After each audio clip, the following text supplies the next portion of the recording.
Assalamualaikum warahmatullahi wabarakatuh. Salam Om Swastiastu, Namo Buddhaya, Salam Kebajikan Rahayu. Yang saya hormati Ibu Guru Tinesa Elfami SPD MED selaku dosen mata pengampu kuliah bahasa Inggris, dan di sini teman-teman saya yang saya banggakan.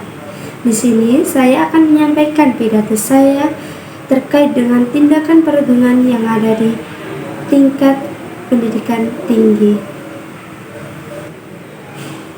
Respect, lecturer, and my fellow students whom I am proud of. Today, I would like to talk about bullying that still often happens in higher education.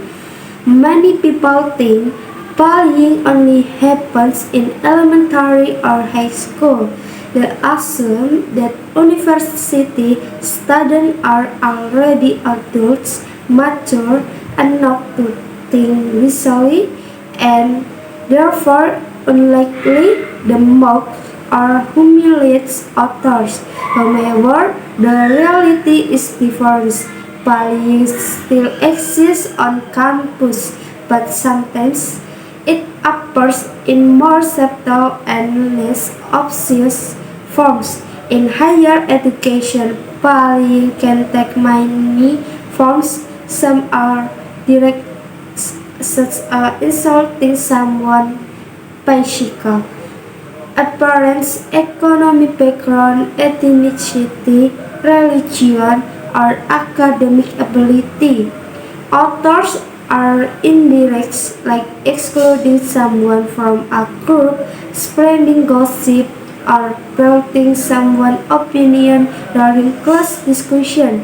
In today's digital era, bullying also happens through social media and group chat, where hurtful comments can spread quickly and widely. Often these actions are disguised as jokes.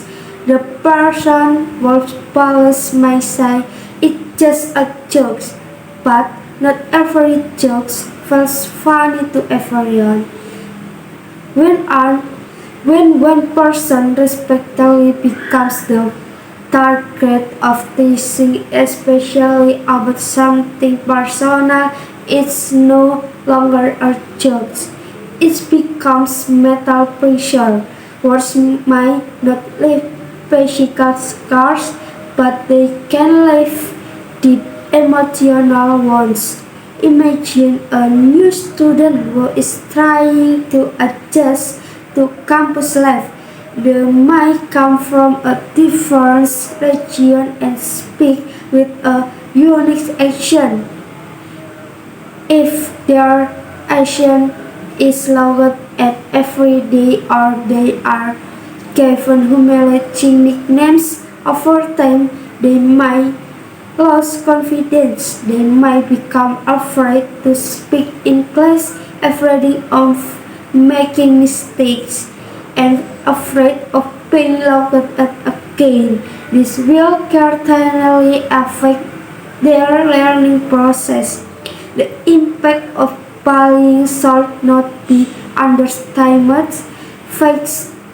Victims might experience stress, anxiety, sleep problems, or even depression. Their conversation, discussion, and their academic performance may suffer. Some comes to withdraw from social interaction because they feel unsafe. Yet, the university should be a place where students feel comfortable to learn, grow, and discover themselves. Bullying can also appear in the form of extensive seniority within student organization under the excuse of tradition or character building. The student might be embarrassed or given unreasonable takes. We need to honestly admit that not all traditions are good. If practice hard and humanities authors, then it's time to evaluate and change it. Stopping bullying is not only responsibility of the victim or the university authorities. It's our shared responsibility when we see someone being humiliated. We should not stay silent.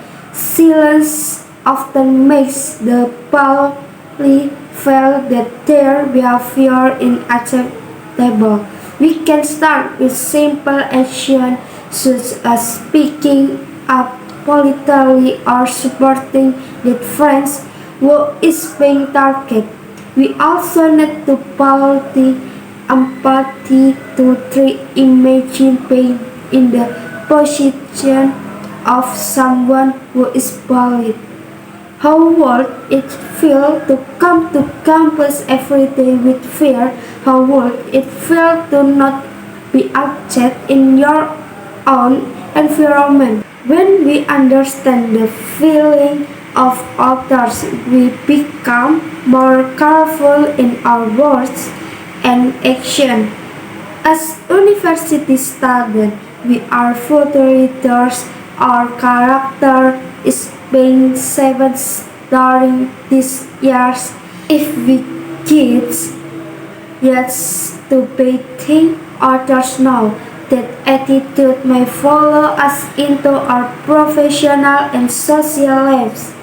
On the other hand, if we learn to respect and protect one another, we are building the foundation of integrity and strong leadership. Finally, let us make our campus not only a place to gain knowledge but also a place to grow in humanity. Stop bullying is uniform, create a higher education environment that is safe, fair, and respectful for everyone. Thank you for your attention. Wassalamualaikum warahmatullahi wabarakatuh.